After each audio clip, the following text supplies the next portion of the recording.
Hey folks, this is Estella coming back at you again. Got another video about some discoveries right in our own backyard regarding one of Saturn's moons. And this has to do with the evidence that Cassini picked up a couple weeks ago. It kind of fortifies and solidifies the theory that there is a hot water ocean or endothermic oceans underneath the icy crust of a moon called Enceladus. This is pretty recent news because actually the Cassini spacecraft that's orbiting Saturn right now, only a couple weeks ago picked up tiny grains of rocks um, that had salt and ice crystals with them as well. And that presence of salt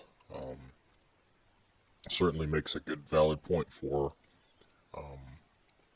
there may be life there. So the reason why Enceladus was sent there is because, I should say Cassini that is because we can see plumes coming off like geysers off the surface of the ice on that moon. So those ice particles were found to be pretty rich in sodium salt, and that kind of implies that it's had contact with rock. So that means that some kind of water underneath has absorbed that sodium salt, and was able to be ejected into space.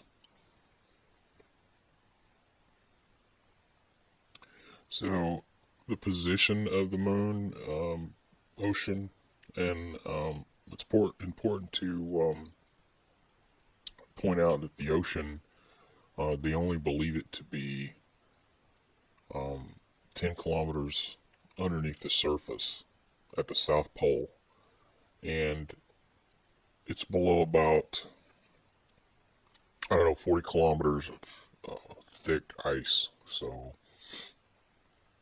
it can be a hot water ocean, and then the evidence suggests that if it was able to eject into space, that it had to be warmer than the surrounding matter.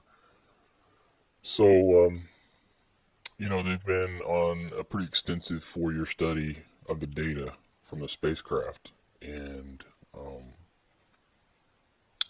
they use like computer simulations, and they're able to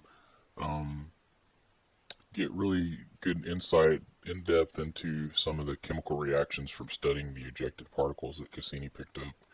And the scientists there have discovered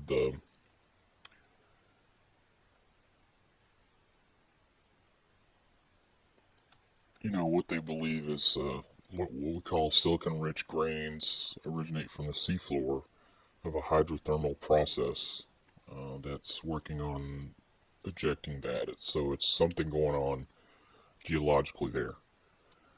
And on the seafloor, they are theorizing that the temperature is at least 90 degrees Celsius, which is pretty hot. And that was able to dissolve the minerals from the moon's interior to retain those minerals in the water. And we all know that when water is enriched in our own oceans with minerals from geothermal, from volcanoes under the surface, it starts to spawn life. And don't get confused here. We don't want to say that that every part of that underwater ocean is 90 degrees. It's only the surface. So as it gets farther up toward the surface of the crust of the actual moon, of the body, celestial body, then it becomes cooler. So there's opportunities for life to spring from that. And we all know that on our own planet we have life deep inside the oceans, like tube worms. They plant themselves around geothermal vents, crustaceans, different kinds of fish, different kind of microscopic organisms that don't get any light at all. So there's really no need for photosynthesis. Uh, some of these creatures actually gain nourishment from the actual minerals and the rocks around them, and we don't know what's going on there. There could be any number of um, ways that life has spawned from that place. And I believe there is life there. You know, who's to say what it is? And I've reiterated this in my earlier videos that we are just scratching the surface of what we know as the common man. And I say this as the common man because NASA, the U.S. government, the European Space Agency, the Russian Space Agency, all know things that they're holding from us. And they are definitely in the know of things that they say we're not ready for, apparently. This has been publicized by John Podesta. This has been publicized by Bill Clinton in the past, and various other scientists that have come forth and said, yeah, there is alien life out there, and the government is not telling you everything. So, if they're not telling you just about this basic life, I wonder what they're not telling us about some really, really complex life out there. The truth's out there. They're withholding the truth. It's part of the disclosure initiative, and we as common folks need to know. We're mature enough as a society to be able to handle this sort of information.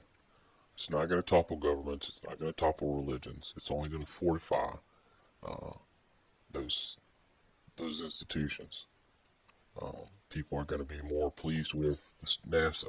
They're going to want more funding for NASA. They're going to be even closer to what they call God. They're going to know that God is even more infinite than they had, let on.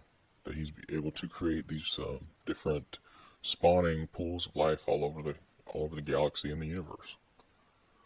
So this is Usil, and I'm signing off. And please leave your comments about what you think is going on there, what you think the government is hiding from us, because they definitely are. So, all right, folks, have a good one.